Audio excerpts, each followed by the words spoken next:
Hello Year 3 and welcome to the sixth lesson of week 4 term 6 in 2020, where we are continuing with our theme of Inside Out, and today we're looking at feelings and reactions.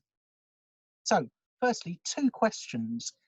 Talk to the person next to you or talk to someone about the first question. Do you think you can help how you feel? Can you make yourself feel something different to what you feel? So pause the video now and have that discussion. Welcome back. That's a really interesting question, wasn't it? I'm not sure you can help how you feel. Your feelings are there, don't know, maybe you thought something different. The second question is, do you think you can control how you respond to your feelings? So even if you can't help how you feel, can you control how you respond to your feelings? Pause the video and have that chat with someone now. Welcome back. So two very interesting questions which we'll be exploring during this lesson. Once again, this lesson is for everyone, those that have been in school, those that are coming into school, and those that aren't coming back until September. So hopefully you'll enjoy it. Those that have already been in school will have done something similar, but this is an extension with some additional activities. So first thing to do is to watch this video, but not the whole of this video. This video is a series of videos on bullying in school. So write down the link, watch the link, but I don't want you to watch the whole thing. I want you to start from 1 minute 20 seconds into the video, and I want you to keep watching till 1 minute 56 seconds when you will see an adult sat on the seats with a cup of coffee. That's the end bit. So that's not the, so you're only looking at a really short snap of this video. So watch the video and pause this, watch the video, and I'll see you in a minute. Welcome back. So I hope you enjoyed that very short video about a little girl called Jessica. If you remember from the video, Jessica gets hit by a football in the playground. So how do you think she feels about being hit by a football in the playground, especially since it was kicked deliberately by that boy? How do you think she felt about that? First question is it rational? Is that a reasonable feeling for someone who's just suffered like that? Or, you know, is that a reasonable feeling? Or maybe she could have felt something else. So the first question is, are her feelings rational? So think about that. Maybe you can talk to, pause the video and talk to someone about it. Right, welcome back. The second question is there a different viewpoint or viewpoints to look at what happened, to help her think about what happened? Sometimes when you've got a feeling, maybe you need to look at different viewpoints to work out whether your feeling it could be accurate. So, for example, she was looking the other one. Maybe the football was kicked and hit her accidentally. So that would be an interesting viewpoint. Or maybe the boy that kicked it, although he was being mean to her, maybe he was being mean to her because actually he really, really likes her and doesn't know how to make friends, doesn't know how to talk to her, and he really wants to get to know her. He thinks she's lovely. So yeah, that's a different viewpoint. Maybe the girl who's been nasty to her and trying to bully her, maybe she's jealous of her. Maybe she struggles to make friends herself, and maybe she wishes she was as clever as that girl, or maybe had long hair like that girl, or you know, like Jessica, or maybe she just wants to be friends and have some friends. There's always different viewpoints and angles. If you remember from our science lessons, when we were looking at torches and shadows, we were looking at it from different angles. And if you look at something from a different angle, then the result might be different. It's a different perspective, a different way of looking, and the outcome changes. So what different angles could we have on that? Now, the next question is, how could she react? And this is the what if I question that you have to think about. So how could someone react in that situation? Now, she could react in several ways. From the video, it appears she just cries and sits with her friends. What she's going to do after that? Now, she could do one of several things. She could run away. She could stand up and go and punch girl in the face who's been nasty to her, or kick her or hit her or something. And then she could turn around and punch the boy in the face and hit or kick him, or start a fight with him, or get her friends to gang up on him and beat him up. Well, it could be a what if, isn't it? She could do that. Maybe she can talk to her friends and maybe then go and talk to her teacher. Maybe she could go and talk to an adult. Maybe she could try and work out what the best way of dealing with it is that way. Who knows? There's different ways, different approaches. The what if I. Now, whatever approach she takes, there will always be a consequence, because actions always have consequences or things that follow on as a result of your actions. So we can think about the consequences of the actions she might have taken. If she runs away, maybe they will chase her and beat her up. So that would be a pretty nasty consequence. Or maybe she just gets away from them, that's fine, but they might come back and do it again. If she stands up and punches the girl, maybe she'll floor her and the girl will never go near her again. But I can't help suspecting that there'll be a teacher somewhere who will intervene, and the one who will be in trouble will be her, because they'll look upon her as the violent bully because she's the one who started the fight. And she might end up being punished, or her parents having to come into school. And so there might be some pretty horrible consequences to that. Similarly, if she attacks the boy, if she punches the boy, maybe there'll be some negative consequences for that. Maybe one of the people she attacks is bigger than her and they'll hurt her, they'll beat her up.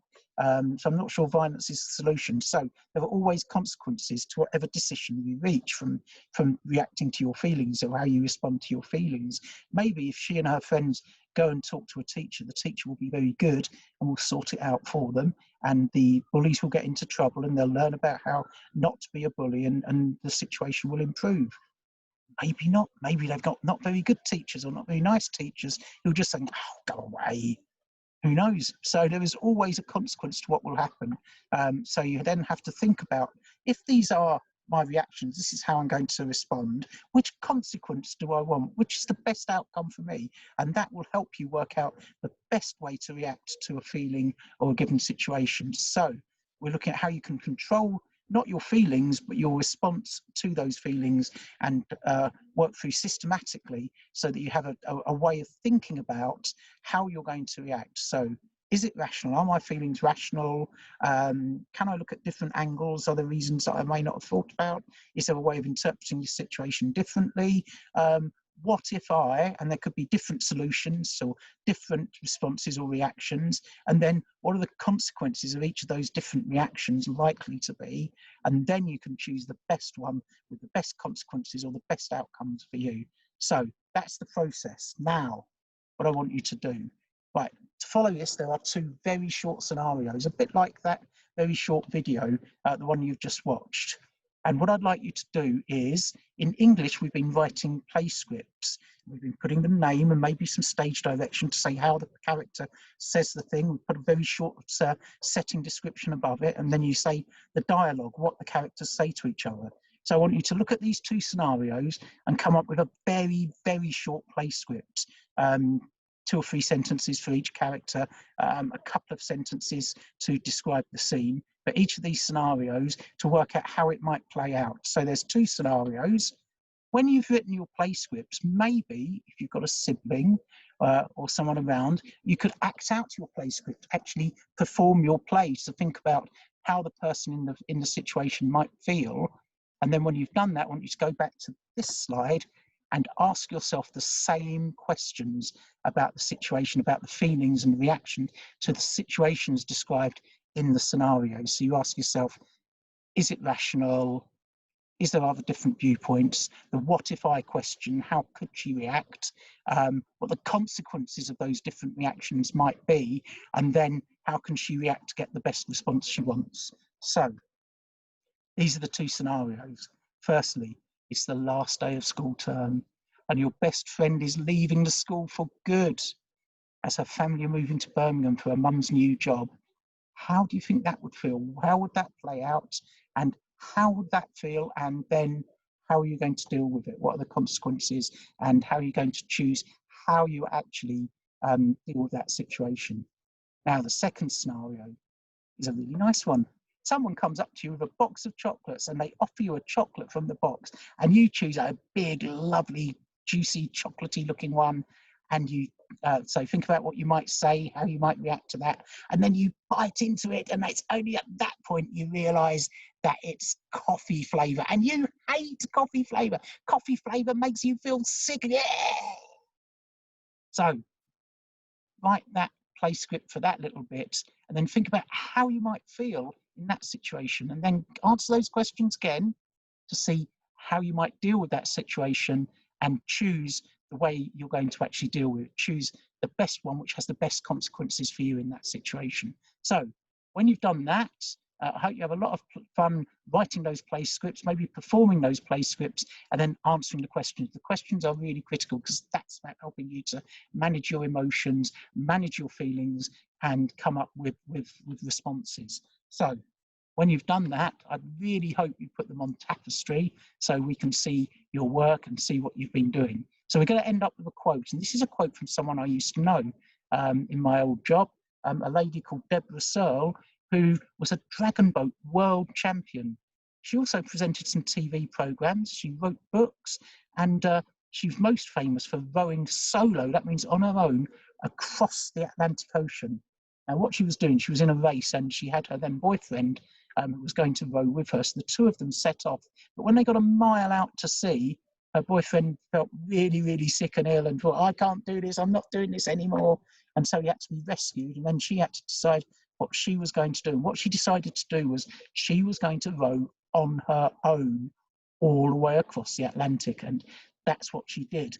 And she did it by having to, I mean, she must have been very scared at times. It must have been really hard at times, but she did it by thinking through her feelings and her responses to those feelings. And so what she said was, maybe we can't help how we feel, but we can choose our attitude. That's her famous quote, is choose your attitude. And then your response to that feeling will come from the attitude you take towards it. So if you have a positive attitude, if you have a determined attitude, if you have a can-do attitude, then no matter how you feel, you can get through that and achieve what you want to achieve. So that's the end of the lesson. I hope you've enjoyed it. I look forward to seeing your work. I look forward to seeing you later. Goodbye.